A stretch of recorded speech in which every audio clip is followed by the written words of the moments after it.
Good morning friend, welcome to you all in my channel doctor Anshuman Suman. मित्रों, आज हम पढ़ेंगे कार्बन 14 पद्धति। चूँकि हमको आगे का एक चैप्टर है, बहुत दिन से बहुत लोग ऐसा बोल रहे हैं कि हमको सिंधु घाटी सभ्यता या हड़प्पा सभ्यता के बारे में जानना है, तो उसको बताना था हमको। लेकिन मैं चाहता हूं कि आप लोग और ज़्यादा बेहतर ढंग से उसको समझें। तो एक छोटा सा टॉपिक पहले हम कार्बन 14 पद्धति को समझ लें, कार्बन डेटिंग सिस्टम को, तब जो है वो और भी ज़्यादा मज़ेदार साबित होगा आपके लिए। क्योंकि कुछ तथ्य जो छूट जाते हैं हमको अच्छा नहीं लगता है कि आपको वो चीज़ फिर समझने में तकलीफ हो, तो आपका सारा रास्ता क्लियर कर दूँ। इसलिए मैं कार्बन 14 पद्धति को आपको बताने के लिए आज लेके एक वीडियो, छोटा सा वीडियो लेके आया। सबसे पहले इसके फैक्ट को देखेंगे, जहाँ से क्वेश्चन बहुत सारे पूछे जाते हैं, और उसके बाद कैसे गणना किया जाता है उसको देखेंगे। तो दोस्तों चलिए फैक्ट को देख लेते हैं। कार्बन 14 पद्धति, कार्बन के 3 समस्थानिक होते हैं, हम आगे बताएंगे, 12, 13, 14। ठीक है, तो ये हम 14 की बात कर रहे हैं, जो रेडियो एक्टिव तत्व होता है। इससे हम जो है जीवाश्मों के, जो कार्बनिक जीवाश्म होते हैं, चाहे पेड़ हो गया, पौधा हो या तो जीव जंतु हो जिसमें कार्बन पाया जाता है, उसके समय और उसके उम्र को निकाला जा सकता है, चाहे वो बहुत पहले भी मर क्यों नहीं गया हो। कब तक निकाला जा सकता है? अगर वो जीवाश्म 50,000 वर्ष तक का हो तो वो निकाला जा सकता है। तो इसका ये मतलब नहीं दोस्तों 50,000 के बाद वाला जीवाश्म का नहीं निकलेगा, लेकिन उसका डेटा एरर ज्यादा हो सकता है, चांसेस हो सकता है। वो हम बाद में जब गणना करने के समय में बताएंगे, तब आपको समझ में आ जाएगा। तो आप ये जानिए कि 14 पद्धति से, कार्बन का 14 पद्धति से 50,000 वर्ष पहले तक के फोसिल्स को आप जो है उसका काल निर्धारण कर सकते हैं, 50,000 तक। तो उसके अलावा हम लोग को जो 50,000 से पहले का यदि इतिहास पढ़ना है, 50,000 वर्ष से पहले का इतिहास जैसा पढ़ना है, जैसे पूरा पाषाण काल इत्यादि के बारे में, तब उसके लिए क्या इस्तेमाल किया जा सकता है काल निर्धारण के लिए। तब हमारे पास और भी विधि है, पोटेशियम आर्गन विधि, ठीक है, और यूरेनियम लेड विधि। ये दोनों विधि से हम 40,000 वर्ष से ऊपर का जो जीवाश्म है उसको निकाल सकता है। नहीं, ज्यादा समय के लिए पोटेशियम आर्गन विधि का प्रयोग होता है, और अप टू 50,000 वर्ष के लिए कार्बन 14 पद्धति का इस्तेमाल होता है। ये तो फैक्ट है। भारत में अगर पूछा जाए कि ये तीनों में से किसका सबसे ज्यादा इस्तेमाल होता है, तो भारत में कार्बन 14 पद्धति का ही ज्यादा इस्तेमाल होता है। चलिए, कार्बन 14 पद्धति कब आया इसको भी जरा हम लोग देखें। तो एक अमेरिकी वैज्ञानिक था जिसका नाम था बिलियर्ड एफ लीवी। 1960 ईस्वी में इसी काम के लिए, कार्बन डेटिंग सिस्टम को समझाने के लिए इसको नोबेल पुरस्कार मिला। कब? 1960 ईस्वी में। तो याद रखिएगा, 1960 ईस्वी में बिलियर्ड एफ लीवी को नोबेल पुरस्कार केमिस्ट्री में, यानी रसायन शास्त्र में मिला, इसी काम के लिए, कार्बन 14 पद्धति को समझाने के लिए। तो यही सारा फैक्ट था। अब जो आगे हम इसके बारे में पढ़ेंगे दोस्तों, कैसे कार्बन 14 पद्धति काम करता है, तो आप लोग सीख जाइएगा। ठीक है दोस्तों, चलिए तो देखेंगे कार्बन डेटिंग पद्धति से किस प्रकार से जीवाश्म का हम जो है आयु निर्धारण करते हैं। दोस्तों बहुत ही आसान तरीके से हम लोग सीखेंगे। ये सही बात है कि आप लोग कई बार कोशिश किए होंगे सीखने के लिए, लेकिन निश्चित आज एक बार पूरा वीडियो देखने के बाद आपको पूरा का पूरा समझ में आ जाएगा कि किस प्रकार से कोई प्लांट या पौधा या जानवर का हम आयु ज्ञात कर सकते हैं जो कई सालों पहले मर चुका है। ठीक है दोस्तों, इसके लिए पहले थोड़ा सा हम ब्रीफ बताएंगे, हालांकि आप लोग उस चीज को जानते होंगे, फिर भी मैं एक बार बताता हूं। चलिए, एकदम छोटा सा चीज कि हम बताएंगे कि कार्बन जो होता है, कार्बन की परमाणु संख्या 6 होता है। ठीक है दोस्तों, और नाइट्रोजन की परमाणु संख्या जो होता है 7 होता है। ऑलमोस्ट सभी लोग, आप लोग जानते होंगे इस बात को। और एक चीज हमको केमिस्ट्री में समस्थानिक सीखना रहता है कि समस्थानिक क्या होता है। तो जब अभी हम जो कार्बन का जो प्रयोग करेंगे, कार्बन 14 का ही प्रयोग करेंगे, तो वो कार्बन का एक समस्थानिक है। आखिर समस्थानिक क्या है जानते होंगे, फिर भी मैं बता देता हूँ समस्थानिक क्या होता है। कोई भी परमाणु होता है दोस्तों, ठीक है, कोई भी परमाणु, तो उसके जो केंद्र में माने नाभिक में होता है, प्रोटॉन प्लस न्यूट्रॉन होता है। ठीक है, और इलेक्ट्रॉन जो होता है वो चक्कर लगाता है। ठीक है, तो आगे देख लिया, परमाणु में 3 चीज, प्रोटॉन, न्यूट्रॉन, इलेक्ट्रॉन होता है। इसमें जो प्रोटॉनों की संख्या होता है, प्रोटॉनों की संख्या इजकल टू होता है इलेक्ट्रॉनों की संख्या, इलेक्ट्रॉनों की संख्या, और इसी को बोलते हैं परमाणु संख्या। इसी को क्या बोलते हैं? परमाणु संख्या अर्थात एटॉमिक नंबर। ठीक है दोस्तों, तो एटॉमिक नंबर आप लोग सीख गए। आगे अगर कार्बन का अगर हम बात कर रहे हैं कि 6 है परमाणु संख्या, तो इसका मतलब इलेक्ट्रॉन भी 6 है और प्रोटॉन भी 6 है। ठीक है दोस्तों, परमाणु संख्या मतलब प्रोटॉनों की संख्या या तो इलेक्ट्रॉनों की संख्या, प्रोटॉन इलेक्ट्रॉन बराबर ही होता है किसी भी परमाणु में। ठीक है, अब परमाणु संख्या सीख गए, परमाणु द्रव्यमान सीखना पड़ेगा। परमाणु द्रव्यमान कैसे निकलता है उसको देखिए।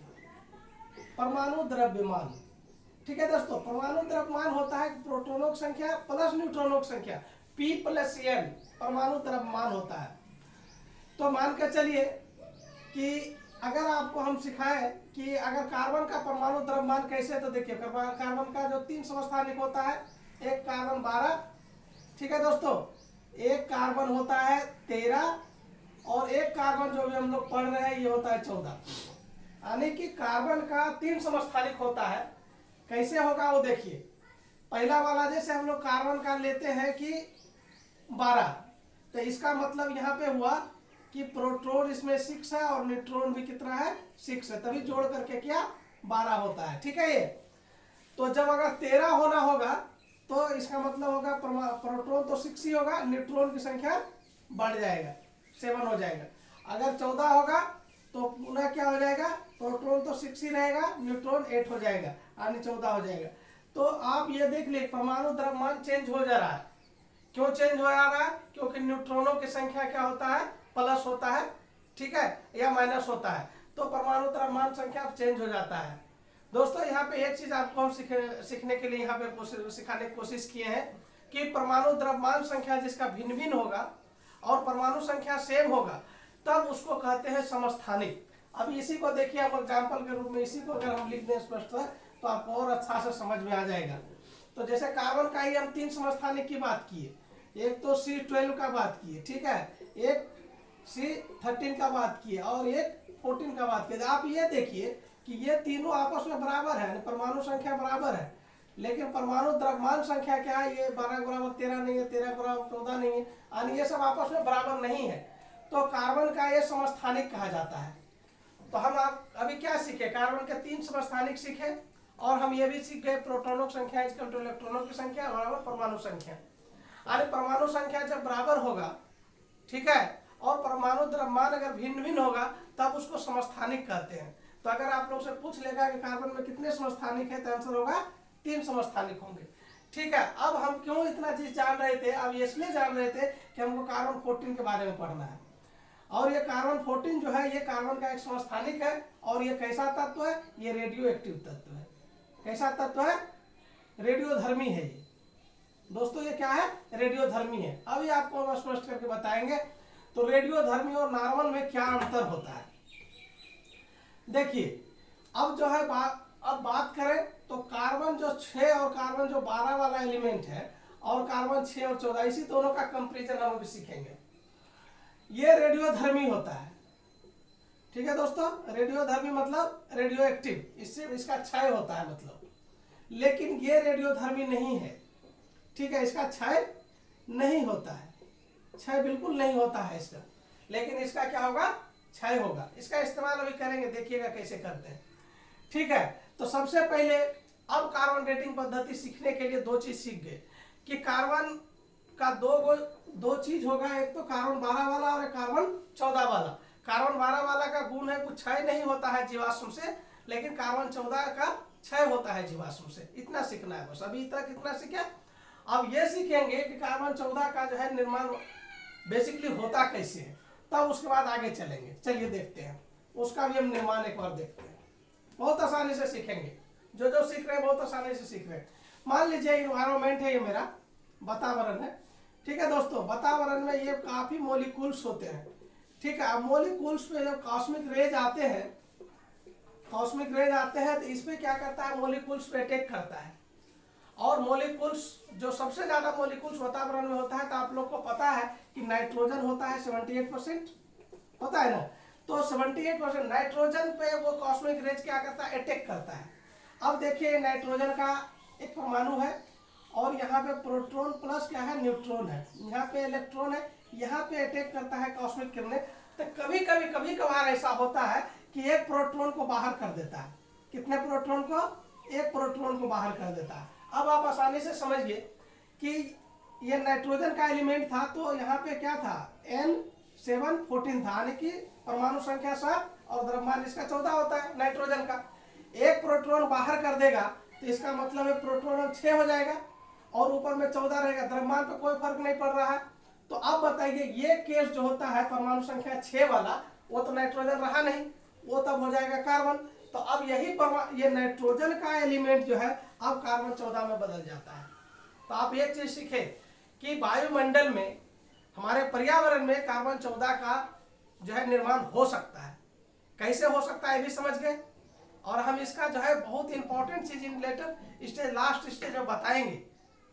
ठीक है दोस्तों, तो इसको समझिए। तो कार्बन 14 जो है आप समझ गए कि कहाँ से निकलता है, वायुमंडल से निकल जा रहा है, बहुत आसानी से सीखे। अब आपको कुछ नहीं सीखना है, अब हम काल निर्धारण सीखेंगे। हम तो ये सीख गए कि कार्बन 12, कार्बन 14 कैसे बनता है। अब हम काल निर्धारण सीखेंगे। और हम लोग पहले ये भी सीखे हैं कि कार्बन 14 का क्षय होता है जबकि कार्बन 12 का क्षय नहीं होता। चलिए आइए एक जीव लेते हैं, एक एनिमल लेते हैं। ठीक है, एक एनिमल लेते हैं। एनिमल ये मर जाता है।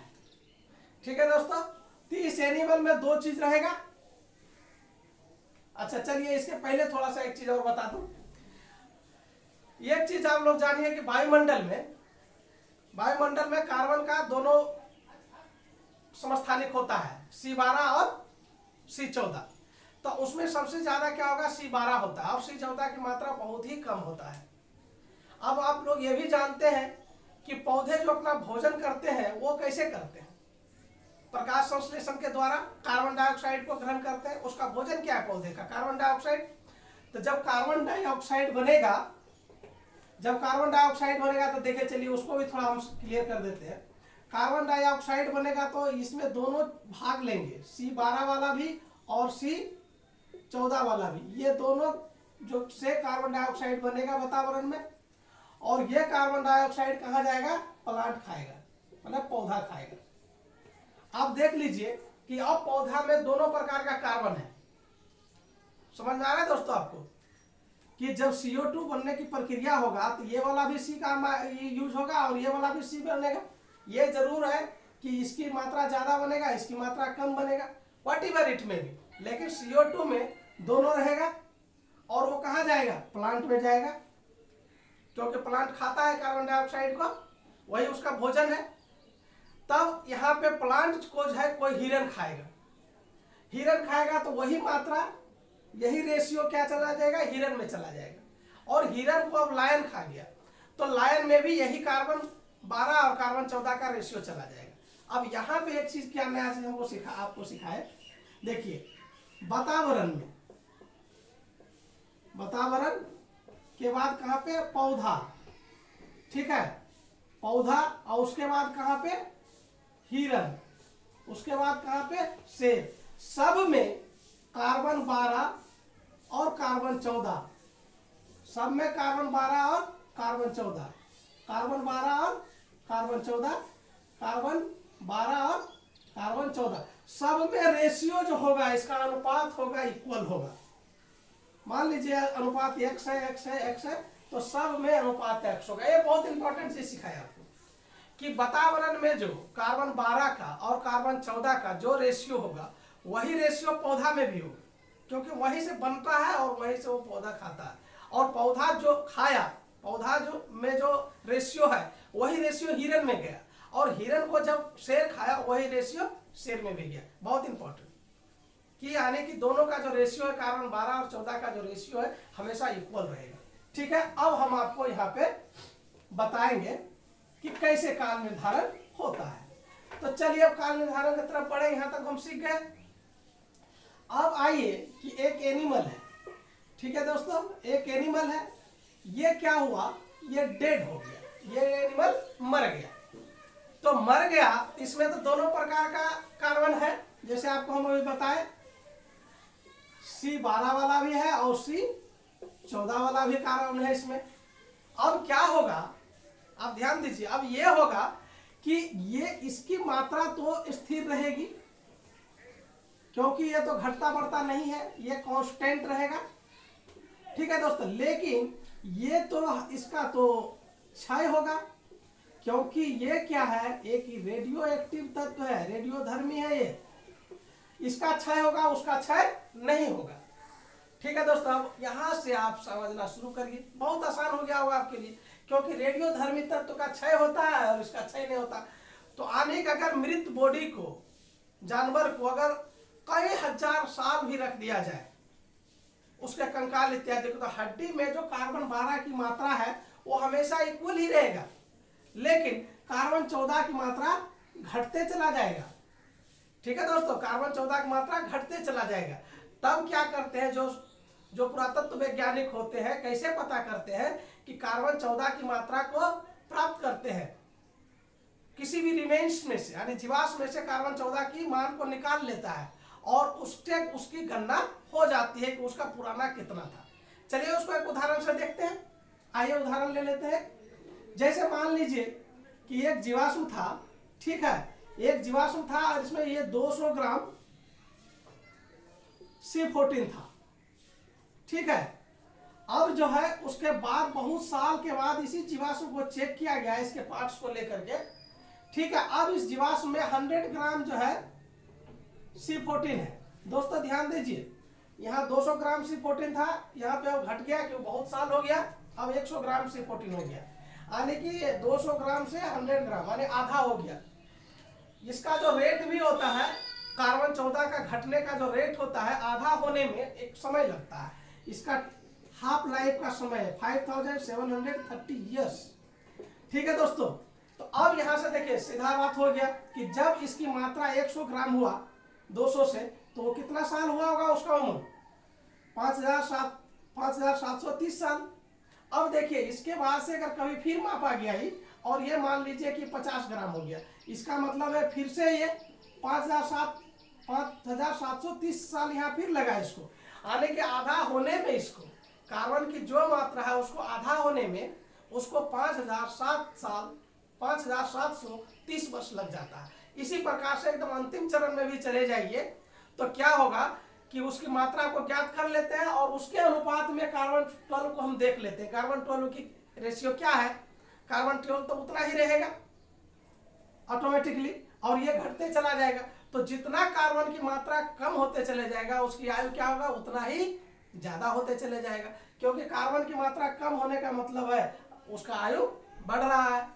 और एक समय आएगा जबकि कार्बन का जो 14 की मात्रा को काउंटिंग ही नहीं किया जा सकता, रेडिएशन ही उसका नहीं निकलेगा, बहुत कम रेडिएशन होगा, काउंट करना मुश्किल हो जाएगा।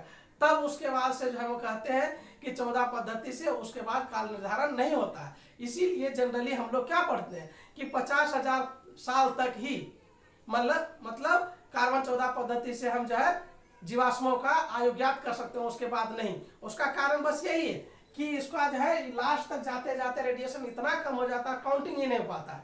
तो जब काउंटिंग नहीं हो पाएगा तो हम कैसे उसको जो है उसका आयु निर्धारण करेंगे, अगर करेंगे तो इसमें गलतियां आ जाएगी। और दोस्तों यहाँ पे एक चीज बताऊं, जब भी कार्बन 14 पद्धति से हम लोग जीवाश्मों का आयु निर्धारण करते हैं तो वो एक ऑन एन एवरेज होता है, इसको एडजेक्ट नहीं समझा जाना चाहिए। ठीक है, ये टाइम फ्रेम के बिटवीन आता है। ठीक है दोस्तों, और यही वजह था कि ये कार्बन 14 पद्धति जब से मान के चलिए नहीं था, तो हम भारत की अगर बात करें तो सिंधु घाटी सभ्यता को हम लोग प्राचीन सभ्यता नहीं मान के आर्य सभ्यता को सबसे प्राचीन सभ्यता मानते थे। लेकिन जब पुरातत्ववेत्ताओं ने इससे खोज लिया तब हमारा क्या हो गया, सबसे प्राचीन सभ्यता सिंधु घाटी सभ्यता हो गया। चलिए हम इसको एक बार ग्राफ पर भी दिखाते हैं तो और मजा आएगा आपको, किस प्रकार से ग्राफ अगर मान के चलिए इसका अगर बनाना चाहिएगा तो बनेगा।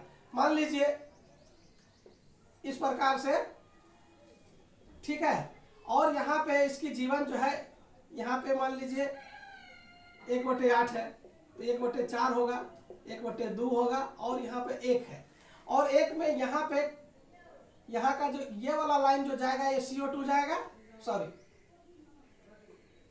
C6 12 वाला, क्योंकि घटेगा नहीं, जितना कार्बन उतना ही रहेगा। लेकिन C14 वाला का देखिए ग्राफ कैसे होगा, ऐसे चला जाएगा। या यहाँ तक आते आते इसको कितना लगेगा, 5730 ईयर्स। यहाँ पर आते आते क्या होगा, 5730 इंटू 2, ठीक है। यहाँ पे आते आते क्या होगा, 5730 इंटू 3। इसी प्रकार से नीचे चलते जाएगा। तो ग्राफ को भी समझ सकते हो। तो देखिए, अब ग्राफ से आप जो है कार्बन डेटिंग सिस्टम से आप जो है ये भी देख लिए किस प्रकार से जैसे जैसे जो है कार्बन की मात्रा घटेगा वैसे उसकी क्या होगा, आयु बढ़ेगा। 4 मुख्य इंपॉर्टेंट बात जो आपको समझना चाहिए और जानना चाहिए। आपके मन में प्रश्न उठ रहा था, उस समस्या को मैं हल कर देता हूँ यहाँ पे बहुत ही कम समय में। ऐसा हमने पहला लिखा है कि कार्बन 14 ही क्यों इस्तेमाल करते हैं एज निकालने के लिए। ऐसा नहीं है दोस्तों, कार्बन 14 के अलावा भी हम लोग इस्तेमाल करते हैं।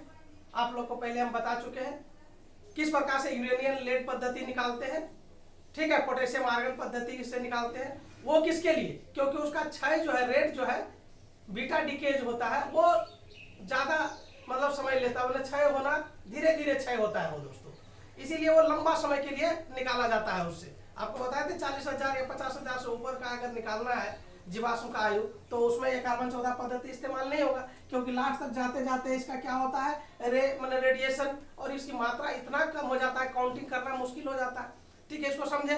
तो अन्य का भी होता है, लेकिन और अन्य का क्यों नहीं होता है, जैसे हम लोग को पोटेशियम आर्गन की बात की, ठीक है। हम बात कर दिए किसके, यूरेनियम लेड की बात की। बाकी अन्य जो रेडियो एक्टिव तक कई है, तो कुछ ऐसे रेडियो एक्टिव तत्व है जिसका जो है क्षय रेट इतना तेजी से होता है कि उसका एज अगर आप निकालेंगे तो 50 साल, 100 साल, 200 साल, जिससे हमारा जो है उद्देश्य की पूर्ति नहीं होता है। तो बिल्कुल आप समझ गए होंगे। अब दूसरा क्वेश्चन हम लिखे हैं कि C14 अगर कम रहेगा तो रिलेशन हमें बताना चाह रहे हैं। C14 किसी अवशेष में अगर कम है तो उसका एज ज्यादा होगा, स्वाभाविक है दोस्तों, इसको खाली समझिएगा। जैसे जैसे यहाँ पे पूरा जीवन का था C14, अब जैसे जैसे उसका आधा हुआ तो इतना एज हुआ, उससे और आधा हुआ तो इतना एज होगा, 2 गुनी हो जाएगा, उसका और आधा होगा तो 3 गुनी हो जाएगा। तो इस प्रकार से निकालने का मतलब है कार्बन की मात्रा जो जो कम होगा, कौन सा कार्बन, कार्बन 14 की बात कर रहा हूँ, कार्बन 14 की मात्रा जो जो कम होगा त्यों त्यों एज उसका जीवाश्म का ज्यादा होगा। ये रिलेशन याद रखिएगा। फिर हम इसमें ये बात करें कि कार्बन 14 जो है, चूंकि ये रेडियो एक्टिव तत्व है, तो आखिर हमारे जो है पर्यावरण से समाप्त क्यों नहीं हो रहा है। तो ये चीज आपको हम पहले ही बता चुके हैं। वातावरण में हम लोग यहाँ बताए थे कि बहुत सारा नाइट्रोजन रहता है। तो नाइट्रोजन तो जब वातावरण में जब तक रहेगा और जब तक कॉस्मिक किरण का उस पर अटैक होगा तब तक C14 बनते रहेगा, कुछ न कुछ मात्रा में बनेगा, तो हमारे पास एग्जिस्टेंस में अस्तित्व में रहेगा। तो ये समस्या, ये भी प्रश्न आपका दूर हो गया कि क्यों नहीं खत्म हो रहा है रेडियो एक्टिव होने के बावजूद भी, समझ में आ गया। तो चलिए ये क्वेश्चन भी हो गया। अब देखिए हम कि किसका आयु निकाला जाता है। अभी अयोध्या का जो मामला था उसमें जो एक पक्ष के वकील ने कार्बन 14 पद्धति से कुछ तत्वों का जो है उसका एज निर्धारण किया था। तो उसमें विपक्ष वाले वकील उससे पूछा कि आप किसका किसका निकाल दिए, पत्थर का कैसे निकाल सकते हैं आप, किसी मूर्ति का कार्बन 14 पद्धति से जीवन कैसे निकाला जा सकता है। तब दूसरे वकील पक्ष ने फिर से बोला कि हमने मूर्ति का नहीं निकाला है, कई अन्य सामग्रियां वहां पे थे जिसमें कि कार्बनिक पदार्थ अवेलेबल था। तो दोस्तों आप समझिए कि इतना बड़ा केस में अभी जो है इसका इस्तेमाल हुआ, कार्बन डेटिंग पद्धति का इस्तेमाल हुआ। तो किस में होगा वो भी आप लोग जान लीजिए। लोहा जिसमें कार्बन बिल्कुल नहीं है तो उसको तो हम निकाल ही नहीं सकते, क्योंकि इसका नाम ही कार्बन डेटिंग पद्धति। वही पदार्थ, वही जीवाश्म का एज निकलेगा जिसमें कार्बन रहेगा। अब मान के चलिए पत्थर, एकदम पत्थर का मूर्ति बना हुआ, उसका एज निकालना है, नहीं निकलेगा इससे, ठीक है। लेकिन किसका निकलेगा, अगर कोई कंकाल है उसमें कार्बन रहता है, कार्बन 12 और कार्बन 14 का रेशियो निकालेंगे, निकल जाएगा, तरीका बता चुके हैं। अगर कोई भूसा है, धान का भूसा है, जौ का भूसा है, किसी चीज का भूसा है, उसमें कार्बनिक पदार्थ रहता है, उसका आप एज निकाल सकते हैं आराम से। लकड़ी है, 40,000 वर्ष पहले का ही लकड़ी क्यों नहीं, निकल जाएगा उसमें। तो दोस्तों आज आप लोग बहुत ही शानदार तरीके से सबसे पहले तो ये सीखे कि समस्थानिक क्या होता है, कौन सा समस्थानिक काल निर्धारण के लिए होता है और किस प्रकार से काल निर्धारण होता है, और उसकी जो फैक्ट्स है वो भी सीखे होंगे। और हमको पूरा विश्वास है मित्रों, जिसने पूरा वीडियो को देखा है बहुत ही एंजॉय किया होगा। दोस्तों इसी प्रकार का अगर आपको वीडियो चाहिए तो आप कमेंट बॉक्स में लिखना नहीं भूलिए, उससे हमको भी बहुत अच्छा लगेगा और आगे का वीडियो बनाने के लिए ये प्रोत्साहन का मेरे लिए काम करेगा। कमेंट करिए, सब्सक्राइब करिए, शेयर कीजिए। दोस्तों आज भर के लिए इतना सा ही। Thank you very much.